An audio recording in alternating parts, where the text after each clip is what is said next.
We thank you for your presence, Lord.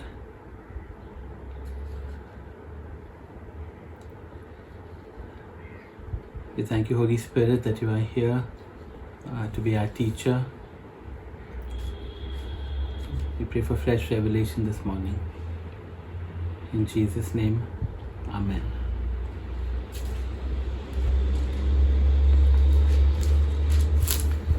So we'll go to Psalm 145, and this is the last psalm that is attributed to David in the book of Psalms. Okay, so we see in the title something new. It says a psalm of praise of David. Okay. This is the word is Tehillah, which comes from halal, and it's actually the only psalm of 150 that is entitled this way. So it would mean, of course, a psalm of praise or a song of praise of David. And Spurgeon is so taken up with the fact that this is the only psalm titled this way, when there are so many psalms that, of course, and of David especially, that are praising God. So this is how he starts his commentary. David's Psalm of Praise, that is what his title is. David's Psalm of Praise. It is David's very own, David's favorite. It is altogether praise, and praise pitched in a high key. And as we will see, this is all about a psalm that's very much about praise. It's an alphabetical psalm. It's got where each verse begins with the next letter of the Hebrew alphabet. So when I looked at it, immediately there was a problem, because there are 22 alphabets and 21 verses. So therefore we need to consider the second half of verse 13 as a separate line, and I'll come to that when we look at verse 13. There are no clear divisions of paragraphs. It is really one continuous song of the highest praise. Is David just writing and speaking, singing, praising? But for the purpose of teaching this today, I'll use Spurgeon's divisions, which even he accepts there are no real divisions. Just for the sake of teaching, he made some divisions. I've made some slight variations to those divisions, and I'll share it accordingly. Okay. If you read the whole psalm through the 21 verses, you really get a sense of what Spurgeon is saying, of the highest praise, of praise in a high key, of David really going all out in praising Yahweh. Okay. It starts with the first two verses, which is David's opening. He opens with a commitment to praise. I will exalt you, my God the King. I will praise your name forever and ever.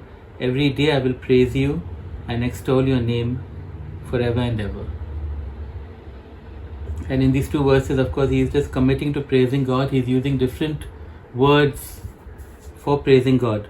When you look at the whole psalm, actually, it's almost certainly written by David when he was king.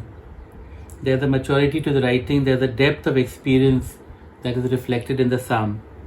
And in that context, he refers to Adonai as his king, and not just as his king. He says Adonai the king. Okay, it is David, Israel's greatest king, calling Adonai the king. And he says this is his commitment to praise. He says he will lift high the name of God, and will himself bow down low in worship. The problem, of course, is that when we use these words exalt, praise, extol, we don't get the sense of the meaning behind those words, those 7 Hebrew words. In fact, more than 7 are there. We are starting to discover. I will exalt you, my God the King. I will lift high your name. I will praise your name forever. I will myself bow down low in worship. Every day I will praise you. And that word is, I will cause your name to shine before others. Okay, every day, forever. So all of these words, he piles up these words of praise one after the other. Different expressions of praising God, the King, his name, who he is, forever and ever. And of course the question is this: why is God worthy of such extravagant praise? And that is the content of the rest of the psalm. David praises God firstly for his greatness. Verses 3 to 7. Great is the Lord and most worthy of praise. His greatness no one can fathom. One generation will commend your works to another. They will tell of your mighty acts. They will speak of the glorious splendor of your majesty, and I will meditate on your wonderful works. They will tell of the power of your awesome works, and I will proclaim your great deeds. They will celebrate your abundant goodness and joyfully sing of your righteousness. So David praises God for his greatness. He says that God, your greatness, Yahweh's greatness is beyond our searching or understanding. Okay. Your greatness no one can fathom. And he says, therefore, that great is the Lord and most worthy of praise. He is therefore worthy of the most forceful and abundant praise. Because his greatness is beyond our comprehension. No one can fathom. And therefore this greatness which is manifested in his mighty acts will be commended or praised from one generation to another, because they are so awesome. And David just again keeps piling words upon words to describe God's greatness. He says his beauty is beautiful, glorious, extraordinary, the glorious splendor of your majesty. They're just adjective after adjective.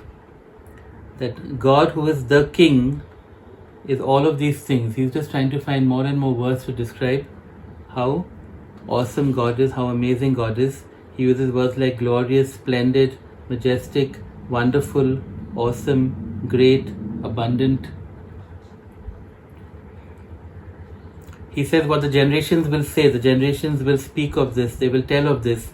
He says what he will do, I also will meditate or dwell upon and proclaim these wonderful works. Basically your greatness. Okay, and right at the end he says that your goodness and your righteousness, they will cause the generations to celebrate and rejoice as they commemorate what God has done. Okay. They will celebrate, that word actually is they will bring to memory your abundant goodness, or commemorate, and that aspect of celebration. Joyfully sing of your righteousness or your righteous standards. And so this aspect in the first part where David praises God for his greatness, it's a twofold thing. One is that God is great, and that greatness is communicated from generation to generation. It is testified to. And I thought as we went along could consider a couple of questions, maybe reflect upon them later in our own personal times. Are we testifying of God's great works in our lives to the next generation? Are we doing it in our families? I know there was a time, I hope it's still true, but I think definitely when the kids were small, they knew all the stories of how God provided for us, what amazing things he did. And I hope a time comes when they will also know what amazing things, as revival breaks out, what amazing things are happening in the church, and that it will be communicated from generation. At the moment, the only thing I guess that has got communicated to some extent is praying for revival, which is not bad, which is a good thing. And what previous generations have testified to what God did, we are continuing to testify about. But it would be so wonderful if we could testify about those things in our own lives. And the same thing holds true for at our workplaces, with our colleagues, with our friends. Are we testifying of God's great works? We talk of scripture, it is written, but most of scripture is history. It is simply the testimony of people of a previous generation, making sure that the next generation knows about God's awesome works. So David praises God for his greatness. Again, we said, why is God worthy of such extravagant praise?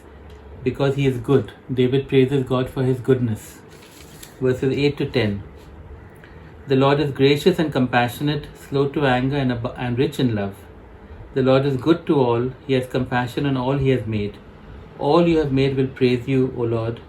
Your saints will extol you. Your saints will extol you. Okay. So this section, so often in the Psalms, we read about God being good to his people. But here we see in this psalm, and again in the psalms to come, because they're very much praise related, the last few psalms, David praising God for his goodness to all of creation, not just to Israel or not just to his people. Okay, he starts by quoting God's self-description to Moses in Exodus 34. That's the first verse. The Lord is gracious. You know, when Moses says, "Now show me your glory," and God said, "I will put you in a crack or whatever in the stone, in the rock, and I will pass by and show you myself from behind. You cannot see my face." And then God reveals himself to Moses. He speaks these words, and the beginning of the words are this: "The Lord is gracious and compassionate, slow to anger, rich in love." Okay, these call, and so from that greatness of the earlier section, God is great, awesome, mighty.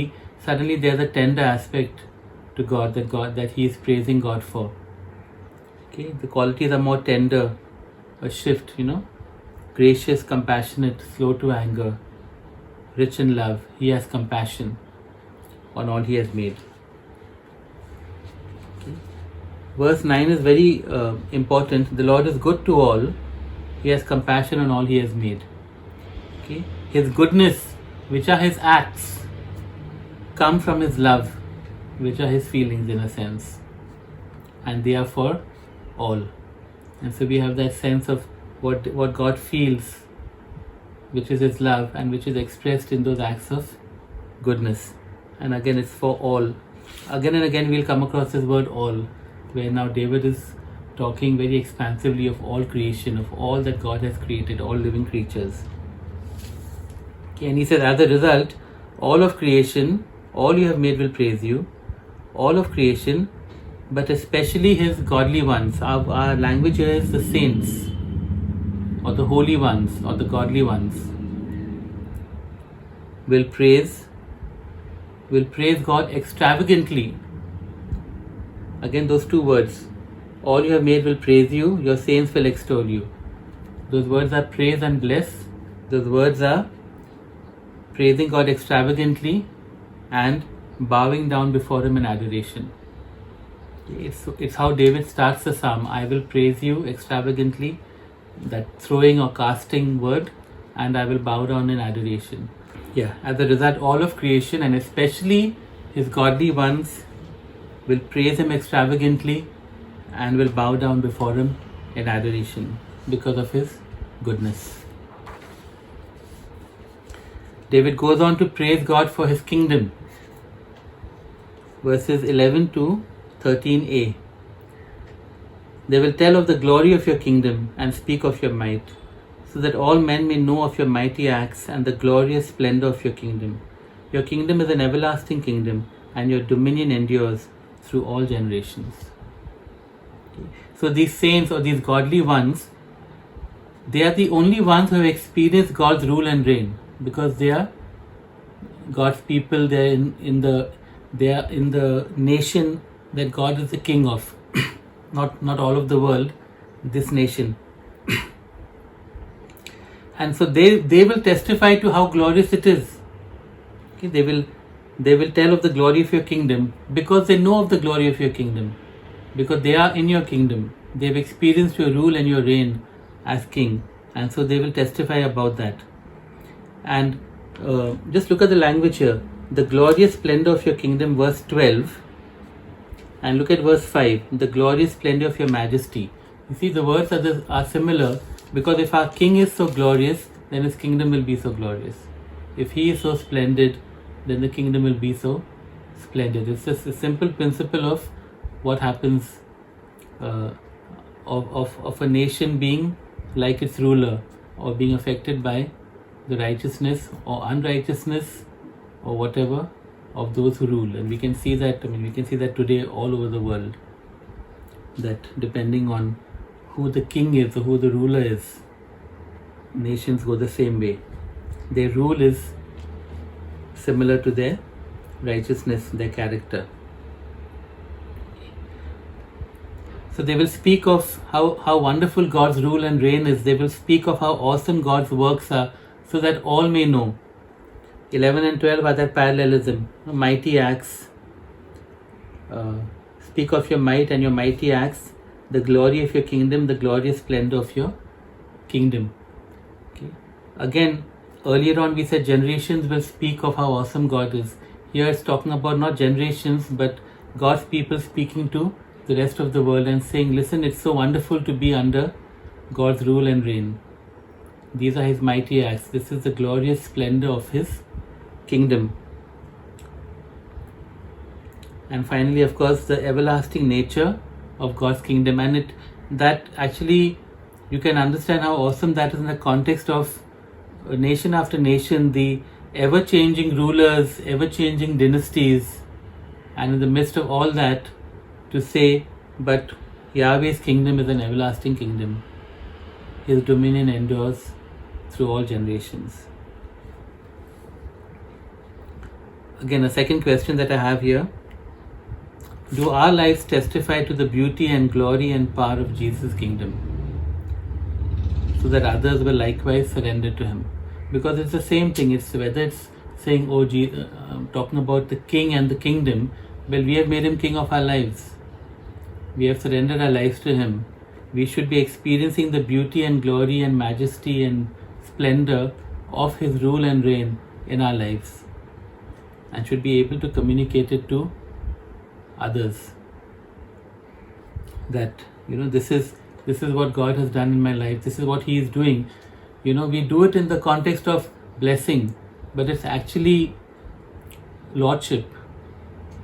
It's making him Lord of our lives and then seeing what he does, which is so much more.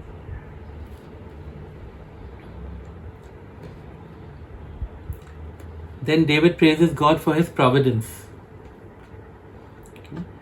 That goes from 13b to 17. The Lord is faithful to all his promises and loving toward all he has made.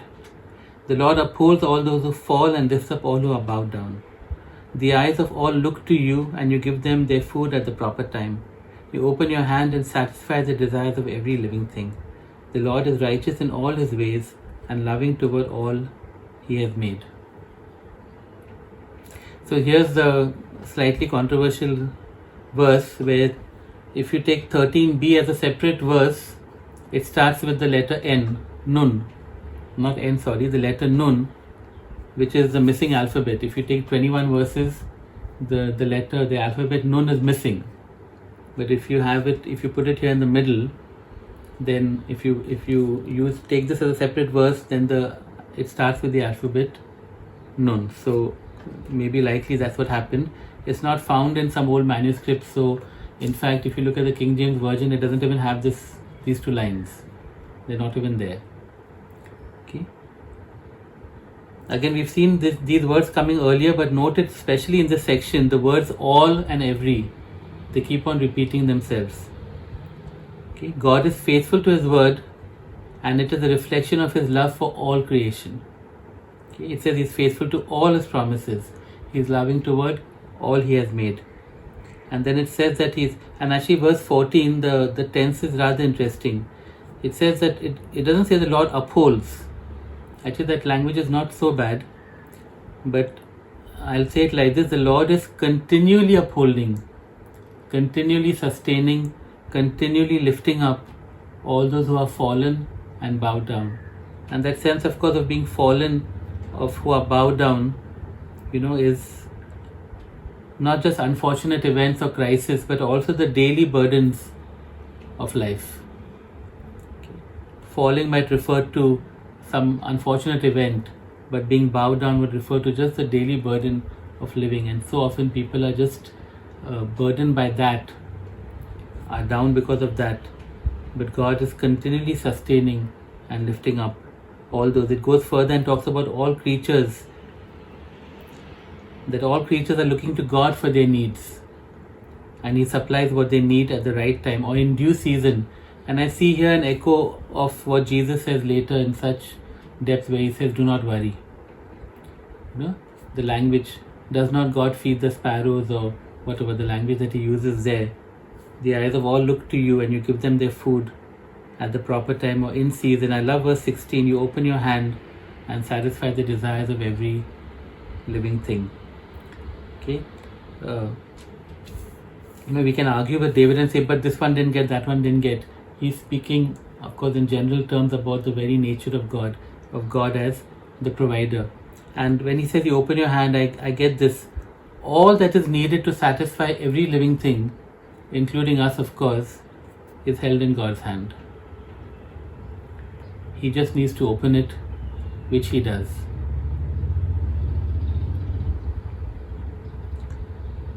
And my thought somewhere there was that he opens his hand, but I don't know if we open our hands and receive. That famous thing, that our hands are closed around something else. We're holding on to something else. We can't open our hands to receive what God wants to give us. But everything that we desire is there if he just opens his hand. And verse 17 in a sense parallels verse 13b. God's ways are always righteous, and they are reflected in his love toward all creation. His faithfulness, his righteousness are all reflected in his love towards all of creation. So I'll ask another question. Are we looking to God's hand for our needs, or to ourselves, or to others? Okay, it doesn't mean we don't work, it doesn't mean we are not responsible. But the heart of the matter is, who are we looking to for our needs? Okay. And yesterday, the last 2 days, I shared these small little clips. We did a couple of clips of this sermon by Dr. Jerry Savelle. And actually in that sermon, he also tells us, at one point he just tells the story about his mentor, who was Kenneth Copeland, and one day, and who encouraged him and all of that, and finally he had his own ministry, it was going on. One day he happened to see a list of people that Kenneth Copeland's ministry contributed to or gave donations to. There were so many ministries, and he saw that his name was not there. And he said that Kenneth Copeland was like a father to him and such a mentor, so close, everything. And he said, how come my name is not there? How come you didn't support my ministry when I started off? He said, God told me not to do that, otherwise you would look to me as your source. You needed to know that God alone was going to be your source, no person. It is so easy in our generosity also to do that. And so for many years, Kenneth Copeland did not support this person who was like a son to him and his ministry. Are we looking to God's hand for our needs, or to ourselves, or to others? And finally, verses 18 to 20, David praises God for his loving kindness. I've used the word loving kindness, basically love, chesed. Okay. And the previous section spoke of God's care for all creatures, all of creation, and there was no condition attached, no special favor, but it changes in these last 3 verses. The Lord is near to all who call on him, to all who call on him in truth. He fulfills the desires of those who fear him. He hears their cry and saves them. The Lord watches over all who love him, but all the wicked he will destroy. So we see in these 3 verses it is very different. They speak of relationship and how God responds. Okay? So it says that to those who call on him in sincerity or in truth, God is near. He manifests his presence tangibly. This whole thing is about all, and yet here he says he is near to those who call on him. He manifests his presence tangibly. Okay? Then to those who fear him, he says God fulfills their desires. He hears their prayers. He saves them.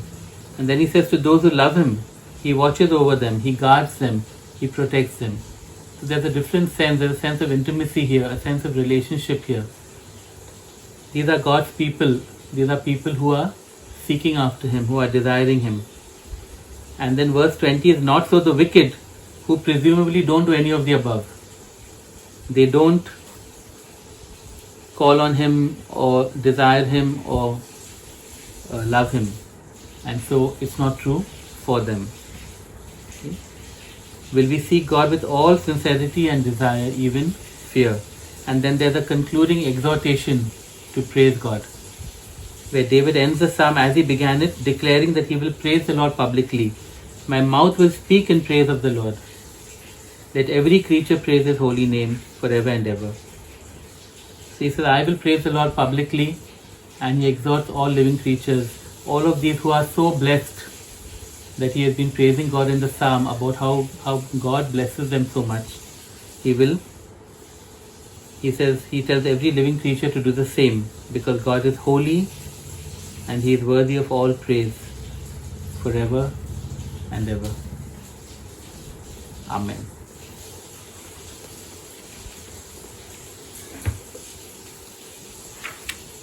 Just want to say prayers based on these couple of lines that I wrote there.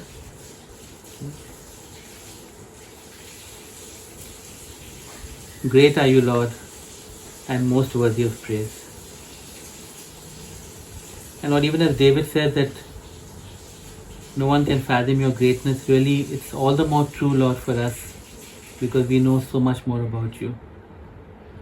The revelation of the cross and all that comes with it. So I pray, Lord, that we may testify to your great works in our lives to the next generation.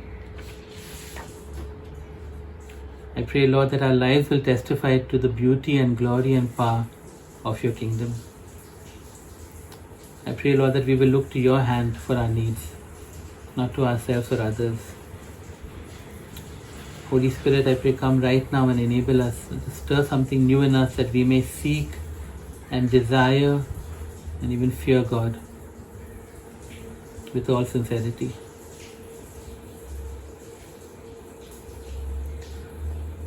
Lord, let our life be a testament, Lord, to your goodness, and let your praise always be on our lips. In Jesus' name, Amen.